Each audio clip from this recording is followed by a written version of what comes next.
ఆయన నమ్మినాడు. నిరీక్షణకు ఆధారమే లేదు. నమ్మవలసిన అసాధ్యమైన కార్యం అది. ఇది ఇంపాసిబుల్, అసలు ఎట్లా ఇది సాధ్యమైతది? ఎలా నేను ఇది అంటే నేనెలా నమ్మగలుగుతాను అన్న ఒక స్థితిలో ఉన్నప్పటికిని ఆయన ఏం చేసిండంట, ఆ విషయం బట్టి ఆయన నమ్మడము ప్రారంభించినాడు. హల్లెలూయా!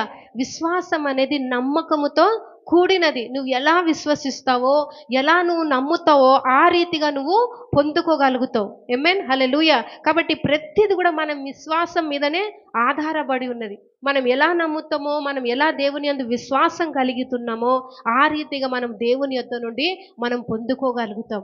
ఆమేన్. హల్లెలూయా! కాబట్టి అన్నిటికీ ఆధారము మన విశ్వాసములోనే కలిగి ఉన్నది. కాబట్టి దేవుడు నిన్ను నన్ను చూసినప్పుడు కూడా ఆయన ఆ రీతిగా విశ్వాసం అంటే నీతిమంతులుగా మనం పిలువబడ్డాము అని చెప్పనంత దగినంతగా మనం ఆ రీతిగా దేవుని యందు విశ్వాసం కలిగిన వారిగా ఉండాలి.